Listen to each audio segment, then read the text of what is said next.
And just as the vocals come in, we have some good news. Got Selwyn on the line now. So since we're getting into the last 10 minutes of the show, let's jump straight into this. Oh, here he comes! Hey. Minister! How are you?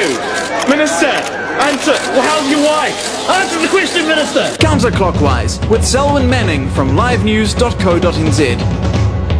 Yes, indeed, it is time for Counter-Clockwise. Good afternoon, Selwyn. How are you doing today?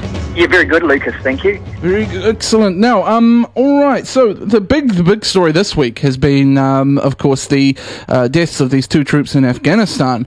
Lots and lots of comment about it, as well as conflicting reports. We spoke to a few people.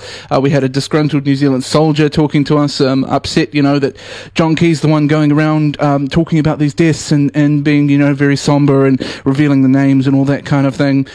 We had Nicky Hager earlier in the week on The Wire. Interesting perspective from him. He didn't think we should withdraw the troops, but we've also seen John Armstrong in his column in the Herald Traditional Conservative basically saying that enough is enough.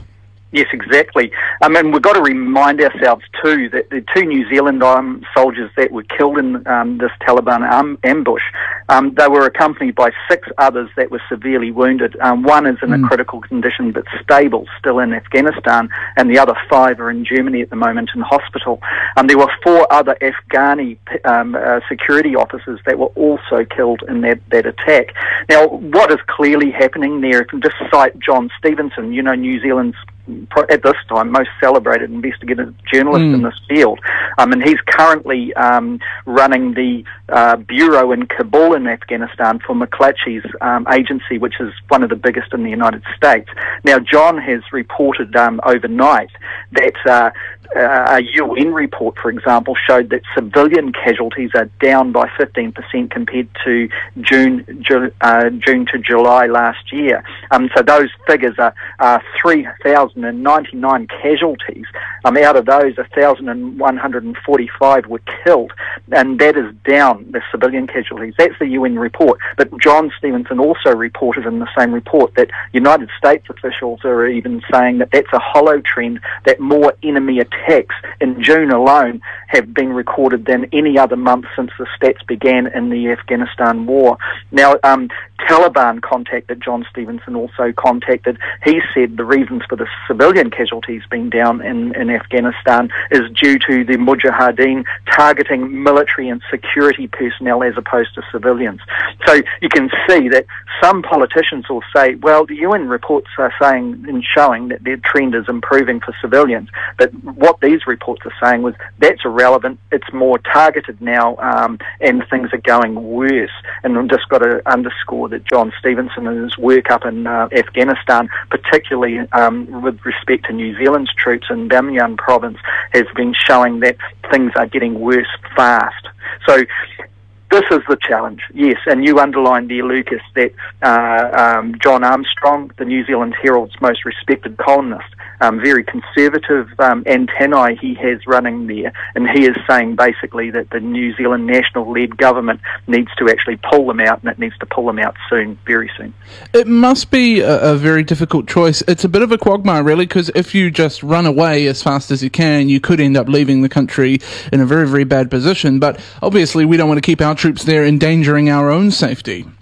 Exactly, it's a real valid point, and most people, that have a humanitarian bent in them will be thinking, okay, should we pull our troops out? Should the Western countries pull their troops out? If they do that, what's going to happen to the civilian population? Is it going to go back to Taliban rule where you had beheadings in street courts and things like this type of thing, and a hard lot for women? I remember, once again, I'll just cite John Stevenson here because he's the one who's been up there doing the most work. You and I, we sit back here in New Zealand and try to follow these types of things, and it's really difficult. John Stevenson, I put exactly that question to him when he was back in New Zealand last time, and he said, listen, Selwyn, we're a part of the problem, we're not a part of the solution, we should get out.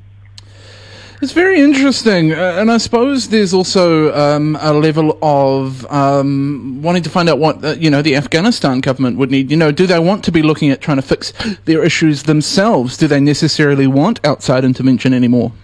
Well, this is the whole reason why we're supposedly still there, is to assist in the transfer, if you like, of responsibility for security-led operations from the United States-led coalition troops across to the Afghani government security forces.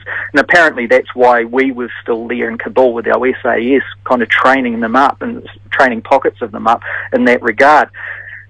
It gets to a point where it is now, which I guess if you looked at the New Zealand Herald column by John Armstrong today, what he is saying is politically, many of the excuses that we use to justify us to the public of being in there seem to be a farce.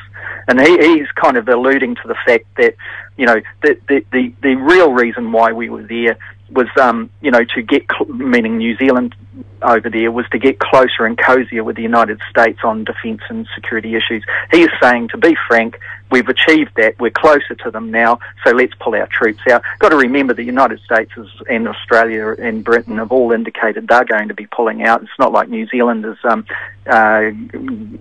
know, left on a limb there and is doing the pulling up the white flag kind of thing. It's a matter of when. The situation comes down to a simple thing, I guess, Lucas. You know, from the Prime Minister and John Key and his Defence Minister Jonathan Coleman, they've got a decision. Is there anything to be gained from remaining there? If we do remain there, how many more people are likely to be killed? And that's New Zealanders. And can they justify it both from a security point of view, a government interrelationship kind of point of view, and certainly a political point of view relating to New Zealand? If you looked at those in yes and no type of answers, I guess you get to a point, a reasonably minded person would say, bring them back now and save their lives. I'm sure there'll be plenty of pressure on John Key and Jonathan Coleman to come to a decision, but unfortunately I think that's all we have time for today. Selwyn, thank you very much as usual. All the best there, Lucas. See you soon. Cheers.